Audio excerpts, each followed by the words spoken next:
Hello everyone, welcome to Social Exam Prep. In this video, we are going to have a discussion on the pearl spot fish.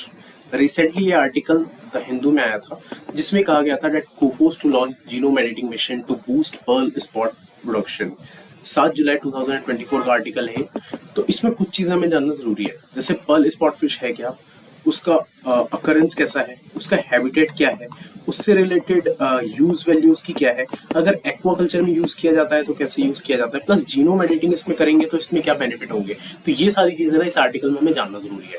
तो चलिए शुरू करते हैं। तो अगर हम सबसे पहले समझने की कोशिश करें तो हमें ये जानना जरूरी है कि पर्ल स्पॉट फिश का हैबिटेट कहाँ है और कहाँ ये मिलती है। तो अगर ये इंडिया का सदर्न पार्ट है तो ये जो एरिया है जिसमें मैंने अभी बनाया है, ओके, जहाँ मैंने स्केच किया है, ये जो एरिया है दैट मीन्स कि south west part of the India, वहां पर ये फिश मिलती है। अब इसमें कौन से स्टेट आ सकते हैं? केरला, उसके बाद यहाँ पे आ जाएगा कर्नाटका, फिर आएगा तमिलनाडु एंड आंध्र प्रदेश। तो ये जो 4-5 स्टेट्स हैं यहाँ पर ये फिश मिलती है। अब इस फिश को ना लोकल नेम में करीमिन बोला जाता है। दैट मीन्स कि ये करीमिन नाम से जानी जाती है केरला में। तो ये भी हमें याद रखना है क्योंकि यूपीएससी ने इस तरीके क्वेश्चन पूछा है कि इसका अकरेंस कैसा है। जैसे अरंगतन पे क्वेश्चन पूछा था तो ये भी पूछा जा सकता है कि इसको लोकल एरिया में क्या बोलते हैं। जैसे कि यूपीएससी में मेंस में आया था with related to the winds, कि लोकल विंड्स की नाम पूछा था और उससे रिलेटेड आंसर लिखने बोला था। तो ये भी पूछा जा सकता है। तो करीमिन इसको केरला में बोला जाता है और ये मिलता है south west coast of India में। अब इसका हैबिटेट में ये पूछा जा सकता है क्वेश्चन कि क्या ये सिर्फ ब्रैकिश वाटर में मिलती है या फिर फ्रेश वाटर में मिलती है। तो हमें ये याद रखना है कि ये ब्रैकिश वाटर में मिलती है और फ्रेश वाटर में मिलती है। जैसे कि एक डॉल्फिन्स होती है तो गैंगेटिक डॉल्फिन्स को क्या बोला जाता है? These are the fresh water dolphins. Okay, तो ये हमें याद रखना है कि when it comes to the pearl spot fish, ये क्या होती है? ये ब्रैकिश वाटर में मिलती हैं और फ्रेश वाटर में भी मिलती हैं। यही चीजें मैंने लिखी है। अब आपको मुझे ये बताना है कि ब्रैकिश वाटर कितने पार्ट्स पर मिलियन से ज्यादा होता है तो ब्रैकिश वाटर होता है, और फ्रेश वाटर कितने उसमें होता है। Okay, you need to tell me in the comment section. तो ये हमने हैबिटेट समझ लिया। उसके बाद इसके अपीयरेंस की बात करें तो आप देख सकते हैं कैसा है, लो क्लाउड माउथ। ओके, तो ये हमें याद रखना है कि स्मॉल क्लेफ्ट माउथ होता है। जैसे कि अगर हम मगर का देखें तो मगर का माउथ कैसा होता है? Long cleft mouth. तो इसका माउथ बिल्कुल छोटा होता है। और इसकी अकरेंस की बात करें तो ये हमें ब्लैक सा कलर दिखेगा, but actually it is in the green colour with 8 vertical bands. तो ये बैंड्स जो होते हैं ना, 8 वर्टिकल बैंड्स होते हैं, ये हमें याद रखना है। साथ में एक एलिवेटेड लैटरली कंप्रेस्ड बॉडी होती है। तो these are the simple things जो हमें समझना है। इसके बाद बात आती है कि इसका प्रोडक्शन साल भर हो सकता है या कुछ स्पेसिफाइड मंथ है। तो ऑल्दो साल भर इसकी जो सीड्स होती है वो अवेलेबल होती है, बट इनका जो पीक सीजन होता है वो होता है मई जुलाई और नवंबर फरवरी। ये हमें याद रखना है।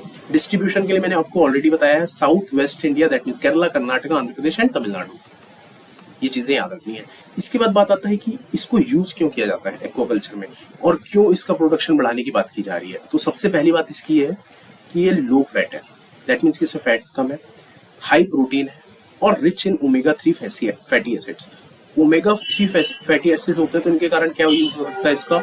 अगर आप हेयर्स अगर फॉल हो रहे हैं उसमें यूज करा जा सकता है।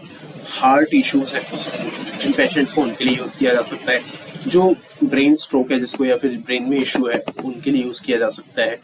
अक्सर आप लोगों ने सुना होगा कि जिनके बाल झड़ते हैं उनको बोला जाता है कि ओमेगा 3 फैटी एसिड्स का कंजम्पशन बढ़ाइए। ओके, तो ये उसमें यूज किया जा सकता है। साथ ही साथ इसमें विटामिन डी होता है और सल्फेट होता है। ये चीजें हमें याद रखनी है with respect to the pearl spot fish. अब इसमें जो मेन चीज आई ना, जीन ऑडिटिंग, जिसको हम समझने की कोशिश कर रहे थे और जिसके कारण ये आर्टिकल पूरा न्यूज में था। तो जीन एडिटिंग ये क्या है, क्या बला है ये? तो इससे रिलेटेड ना 3 साल पहले क्वेश्चन भी आ चुका है और 2019 से क्वेश्चन आ रहा है इसमें क्रिस्पर कास9 से। तो एक क्रिस्पर कास9 आपने देखा होगा जीन एडिटिंग टूल होता है, ओके, मॉलिक्यूलर सीजर भी जिसे कहा जाता है। तो जीनोम एडिटिंग ना एक ऐसी प्रोसेस होती है, जैसे मान लीजिए कि एक कोई व्यक्ति है, उसके अंदर एक फॉल्टी जीन है जो कि उसके पेरेंट्स से ट्रांसफर हुआ है। उस फॉल्टी जीन्स के कारण क्या हो सकता है? हो सकता है कैंसर हो, ब्रेस्ट कैंसर। तो इन फॉल्टी जीन्स को हटाने के लिए क्या किया जा सकता है कि ये जो फॉल्टी जीन है ये अपना काम कर जाए, कि मतलब किसी को कैंसर कर दे, उससे पहले इस फॉल्टी जीन को हटवा लो। तो यही केस एक हॉलीवुड में हुआ था।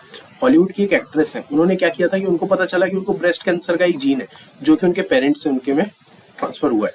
तो उनने क्या किया कि उस जीन को ही हटवा लिया। तो जीनोम एडिटिंग क्या होती है? एक प्रोसेस होती है जिसमें कि हम क्या कर सकते हैं, डीएनए इंसर्ट कर सकते हैं, डिलीट कर सकते हैं, मॉडिफाई कर सकते हैं और रिप्लेस कर सकते हैं। अब इसमें ना आपको मेरे को एक चीज बताना है, what is the difference between the gene and genome? जैसे जीन की बात की जाती है तो जनरली किसी पर्सन से रिलेटेड की जाती है ना, और एक प्रोजेक्ट है ह्यूमन जीनोम प्रोजेक्ट। तो जीनोम क्या होता है और जीन क्या होता है, आपको मेरे को कमेंट सेक्शन में बताना है कि what is the difference between the gene and genome. Okay, so gene editing से क्या हो जाएगा पर्ल स्पॉट फिश में, इसका प्रोडक्शन बढ़ जाएगा। इसका सबसे क्लासिकल एग्जांपल जो इंडिया ने यूज किया था वो था बीटी कॉटन। कि बीटी कॉटन में क्या हो रहा था कि पेस्ट लग जाते थे, जिसके कारण कॉटन का प्रोडक्शन कम हो जाता था। तो गवर्नमेंट ने क्या की कि बीटी कॉटन डेवलप किया। बीटी कॉटन डेवलप किया तो उसके कारण क्या हुआ कि ये जो कॉटन था वो पेस्ट रेजिस्टेंट था।